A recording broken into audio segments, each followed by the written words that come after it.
ETV YouTube ఛానల్స్లో మీ వ్యాపార ప్రకటనల కోసం ఈ నంబర్కి కాల్ చేయండి.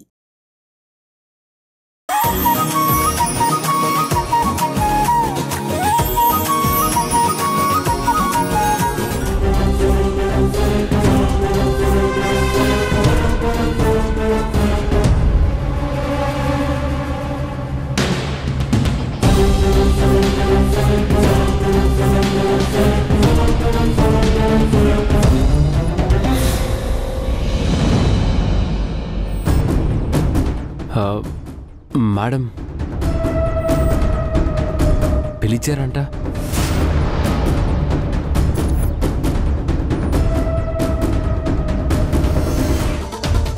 మేడం ఇంత సీరియస్గా ఉన్నారంటే మన ప్యాకప్ ఖాయం. ఇది కదా సీన్, సూపర్ హిట్.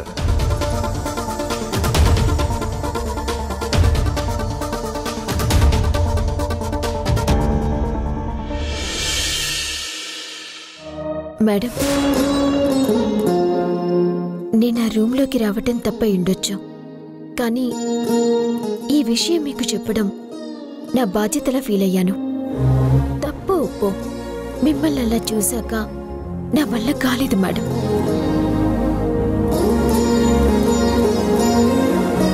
నేను మీ ముందు బ్యాడ్ అయినా పర్వాలేదు, మీరు ఎవ్వరి ముందు తగ్గకూడదు, తక్కువ అవ్వకూడదు. అందుకే మీకు తప్పకుండా చెప్పాల్సిన విషయాన్ని ఎవ్వరు తప్పనుకున్నా మీ ముందుకొచ్చి చెప్పాను.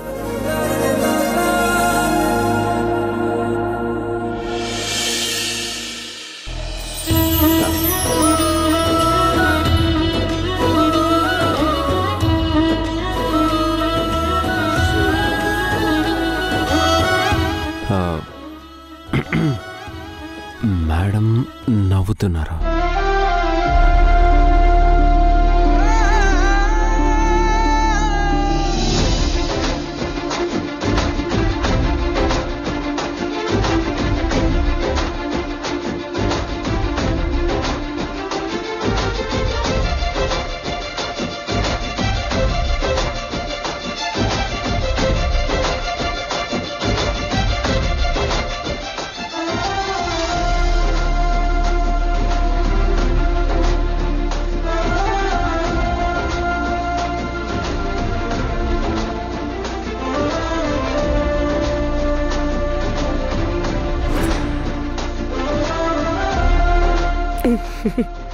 రాధా, నువ్వు నిన్న చేసింది నాకు నచ్చింది.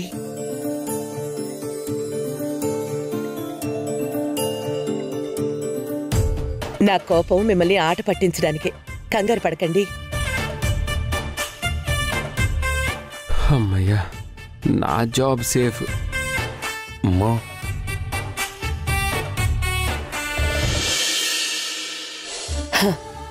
నాకెప్పుడు బాధ అనిపించినా ఆ రూంలోకి వెళ్ళి కన్నీళ్లలో మునిగిపోవడం నాకు అలవాటు. నా కూతురు నాకు దగ్గరవ్వదు అని భయం వేసినప్పుడల్లా నేను ఆ గదిలోకి వెళ్ళిపోయి నా కూతురి జ్ఞాపకాల మధ్యలో దాక్కుంటాను.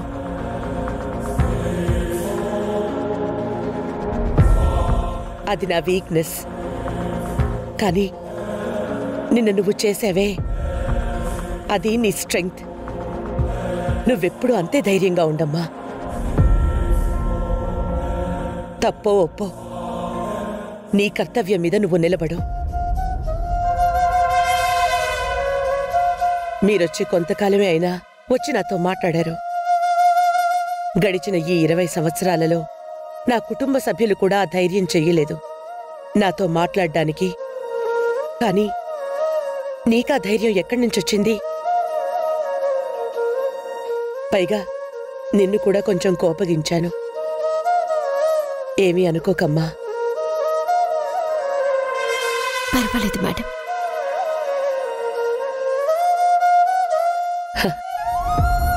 నిన్న భలే చెప్పావమ్మా. జీవితం మనకు ఏమీ ఇవ్వకపోవచ్చు, కానీ మనం తలుచుకుంటే జీవితానికి మనం ఏమైనా ఇవ్వచ్చు అని. ఒక టీచర్లా నాకు అనిపించావు.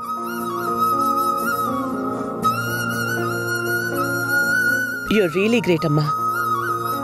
ఆ మాట విన్నప్పటి నుంచి నాకేదో తెలియని శక్తి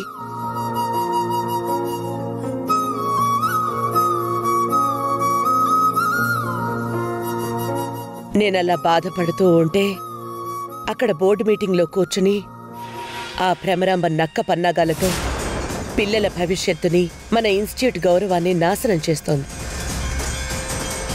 అది జరగకూడదు. ముఖ్యంగా నా బాధ వల్ల పిల్లలు బలైపోకూడదు. వెళ్దాం, ఆ భ్రమరాంబకి ఎదురు వెళ్దాం.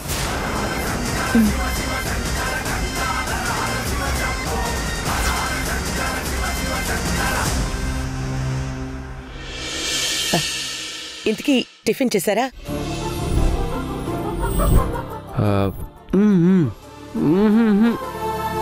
ఓ, అర్థమైంది. పదండి టిఫిన్ చేద్దాం. అనుకున్నది అనుకున్నట్టుగా జరుగుతుందనుకున్నాను. ప్రతిసారి వీళ్ళు నన్ను తిప్పి కొడుతూ ఆశ్చర్యపరుస్తున్నారు. అర్జెంటుగా ఈ విషయం భ్రమరాంబకి చెప్పాలి. పదండి.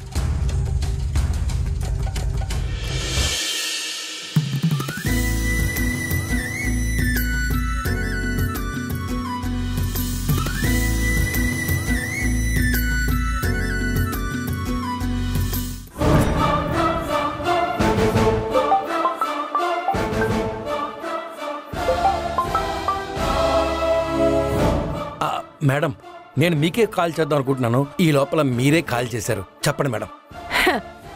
ఏంటి, ఇంకా మీ దేవకి వదిన ఆ గదిలోనే ఉందా? ఈ బోర్డ్ మీటింగ్తో మొదలుపెట్టి ఇంకా దానికి చుక్కలు చూపించాలనుకున్నానే. మేడం, మీరు చెప్పింది నేను వినాలి అంటే దానికంటే ముందు నేను మీకెందుకు ఫోన్ చేయాలనుకున్నానో మీరు వినాలి. ఎందుకు చేయాలనుకున్నావు? మా దేవకి వదిన మీటింగ్కి వస్తోంది.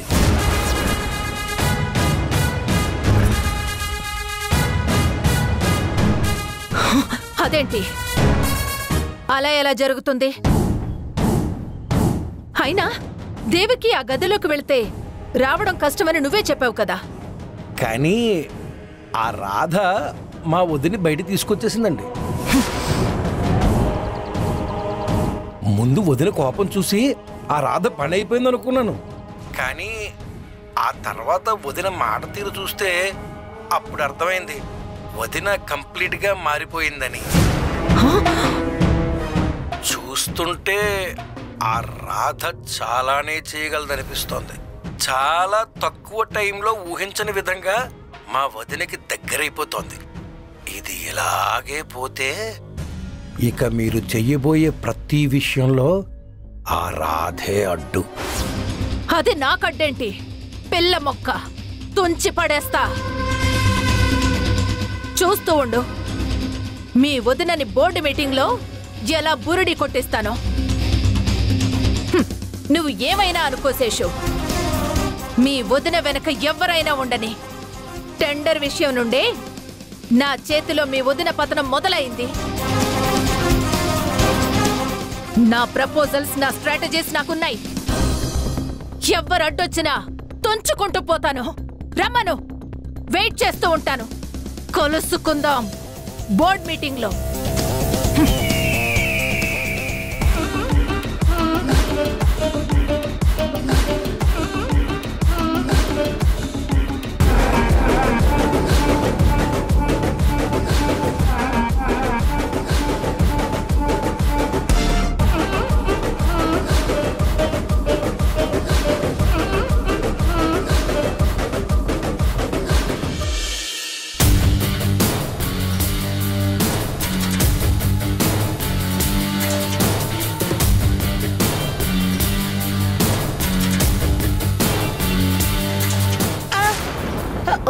దేవకి, జాగ్రత్త మేడం.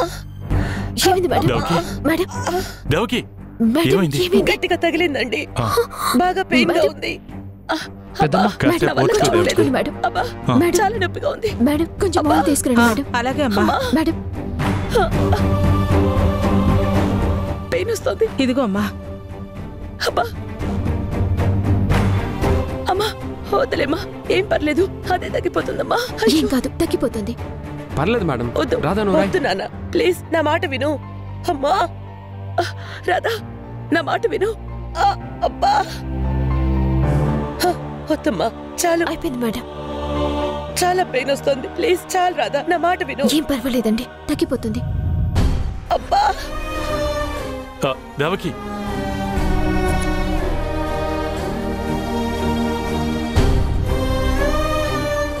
అక్క,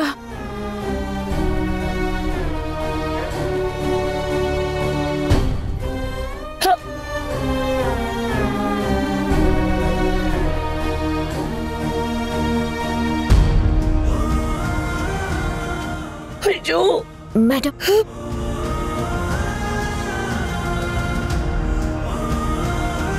పైకి చాలా కోపంగా కనిపిస్తుంది కానీ వెరీ ఎమోషనల్. అబ్బబ్బా వద్దమ్మా, చాలు, వద్దు, వదిలేసేయి. మేడం, వద్దు రాధా, పెద్దమ్మా, వద్దు రాధా. మాధవి, వదినకి ఏమైంది? కాలు స్లిప్ అయి కింద పడిందండి. అరే, ఇంట్లో ఇంతమంది ఉన్నారు, చూసుకోకర్లేదా?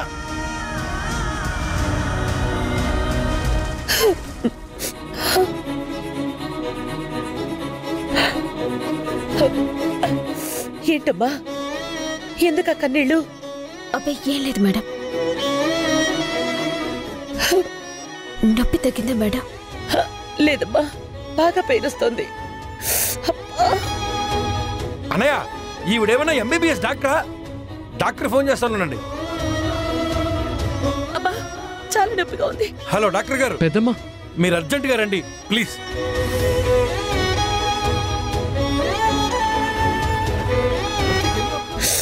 రాధా, నువ్వెందుకంత ఎమోషనల్ అయిపోయావు? లే నువ్వులే, ఆ పక్కకెళ్ళు. నువ్వు రా రాధా, లే రా. ఏంటి నువ్వు? అయ్యో బాబు, వద్దు బాబు. మేడం, నీకెందుకు ఇవన్నీ? ఏమీ పర్లేదు, నేను చూసుకుంటాను. మేడం, మీకు కథ చెప్తాను వినండి. అదేంటంటే, చిన్నప్పుడు కిషోర్ అని నాకు ఫ్రెండ్ ఉండేవాడు. వాళ్ళ నాన్న ఆయుర్వేద వైద్యులు. నేను వాళ్ళ ఇంటికి వెళ్ళి కొద్ది రోజులు వాళ్ళ ఇంటి దగ్గర ఉన్నప్పుడు బేసిక్ ఫిజియోథెరపీ కూడా నేర్చుకున్నాను. అరే ఏంటి, చిరంజీవి గారు వచ్చారు.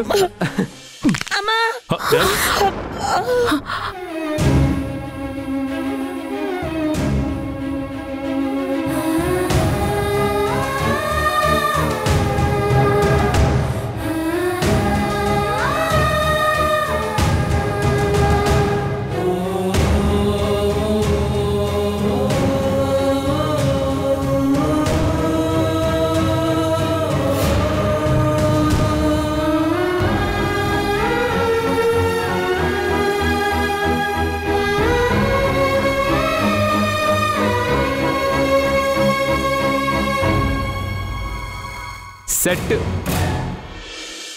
జస్ట్ నేను నేర్చుకున్నది అప్లై చేశాను అంతే. భలే చేసావు మనోహర్, పెయిన్ చాలా తగ్గింది.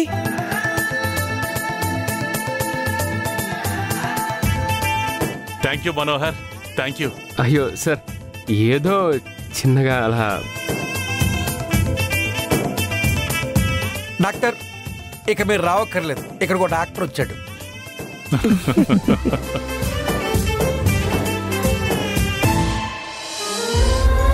నాకు రోజు రోజుకి మీ మీద నమ్మకం, అభిమానం పెరిగిపోతోంది.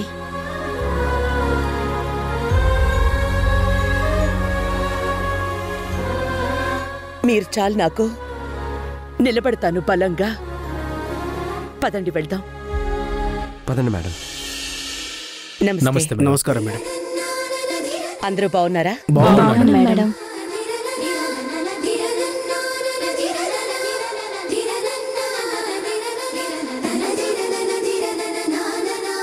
మీరు చేసిన సహాయం ఎప్పటికీ మర్చిపోలేను మేడం. దాందే ఉంది. అందరం ఒకే దారిలో ఉన్నప్పుడు ఒకరికోసం ఒకరు నిలబడపోతే ఎలా? ఎలా ఉన్నావు దేవకి? బావున్నాను భ్రమరాంబ. నువ్వెలా ఉన్నావు? బానే ఉన్నాను. నువ్వింకా టెండర్ పోయిన బాధలో ఉన్నావేమో అనుకున్నాను. పర్లేదే, నా చేతిలో ఓడిపోయినా నీ ముఖం బాగానే కళకళ్ళాడుతోంది. ఓడిపోతే ఆగిపోయి కూర్చునే వాళ్ళు బాధపడాలి మేడం. పడ్డా లేచి రెట్టింపు వేగంతో పరిగెట్టేవాళ్ళు కాదు. ఇదేంటి నీకు స్పీకరా? స్పీకర్ అని అంత చిన్నగా అంటారండి మేడం. మేడంకి ఇవిడ డాల్బీ అట్మాస్. మేడం గురించి ఎవరు తక్కువగా మాట్లాడినా బేస్ వాయిస్తో సమాధానం ఇస్తుంది.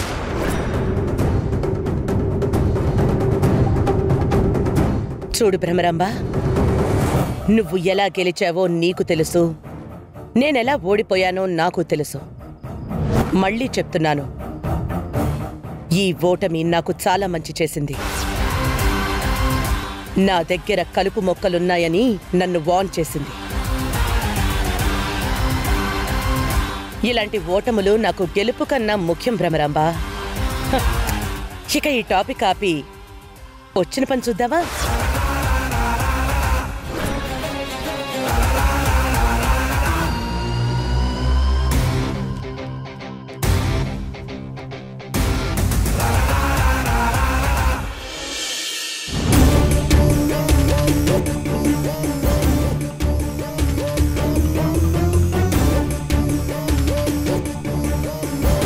మన యూనియన్ అసోసియేషన్ మీటింగ్కి వీళ్ళవసరమా? మనమేం సంఘ విద్రోహ పనులు చేయడం లేదు కదా. ప్రాబ్లం ఏంటి?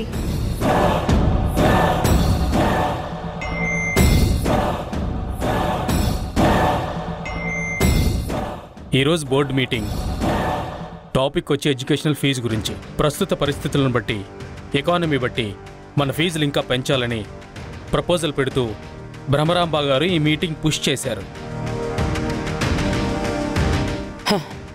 ఈ ప్రపోజల్కి నేను ఒప్పుకోవడం లేదు. ఎక్స్పెక్టెడ్. నేను చెప్పేదానికి వేటికి నువ్వు ఒప్పుకోవు కదా. నువ్వు చెప్పేవి ఒప్పుకునేలా ఉంటే నేనెందుకు ఒప్పుకోను భ్రమరాంబ? ఇప్పుడు ఈ డెసిషన్లో తప్పేంటి? ఫస్ట్ థింగ్, ఎకానమీ చూసుకుని పెంచడానికి విద్య అనేది వ్యాపారం కాదు, సర్వీస్.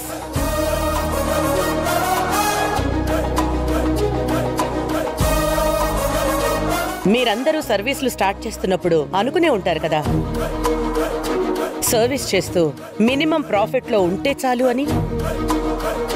ఇప్పుడు ఎటుపోతున్నాయి మీ ఆలోచనలు? మీరు సర్వీస్ చేస్తూ ప్రాఫిట్ ఉంటే చాలు అనుకుంటున్నారా? How you are treating your services?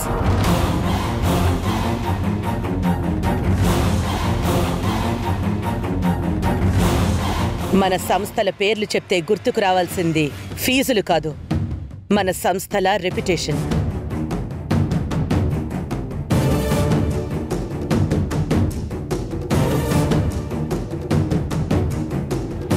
మీ అందరికీ అర్థం కావడం లేదా? Simple logic. ఆల్రెడీ మనం ఫీజుల్లో మధ్యతరగతి వాళ్ళ ఆర్థిక పరిస్థితిని దాటడానికి చాలా దగ్గరలో ఉన్నాం. ఇప్పుడు పెంచితే దాటేస్తాం. మన ఇన్స్టిట్యూట్లో చదివే వాళ్లలో మధ్యతరగతి పిల్లలే ఎక్కువ. మనకి ప్రభుత్వాలు రాయితీలు ఇచ్చేది సేవ చేసుకోమని. విద్య, వైద్యం పైన ప్రభుత్వాలు ఎలాంటి పన్నులు వేయడం లేదు. కనీస బాధ్యతగా మనం ఇచ్చే ఫీజులు సరిపెట్టుకుని పిల్లల భవిష్యత్తుకి మనం అండగా ఉండాలి. అయినా ఇప్పుడు ఇస్తున్న ఫీజులతో మన ఇన్స్టిట్యూట్ని బాగా నడిపిస్తున్నాం కదా.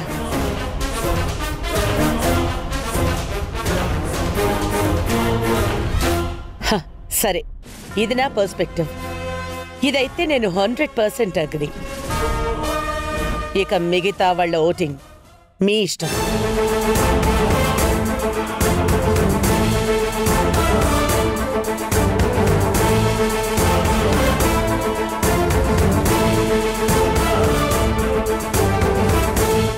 మేడం, మీరు ఇంత క్లియర్గా చెప్పిన తర్వాత మేము ఎలా యాక్సెప్ట్ చేయకుండా ఉంటాం?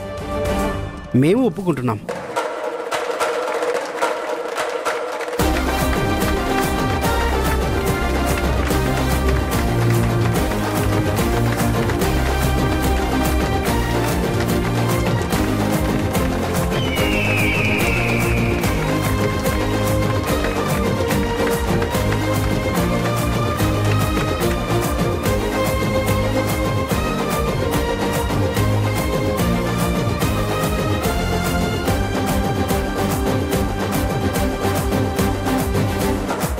దేవకి,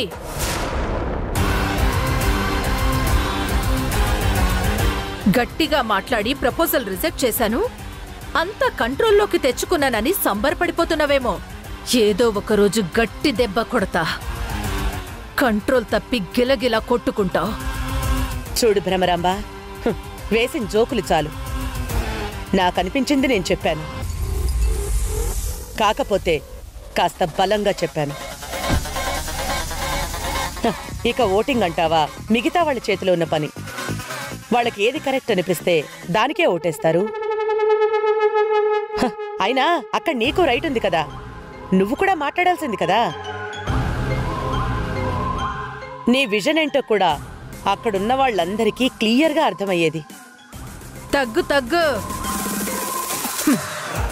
ఒక్క బోర్డు మీటింగ్తో అంత ఎగరక్కర్లా. నీ ఇన్స్టిట్యూట్స్ బోర్డులు విరిగే రోజు ముందే ఉంది.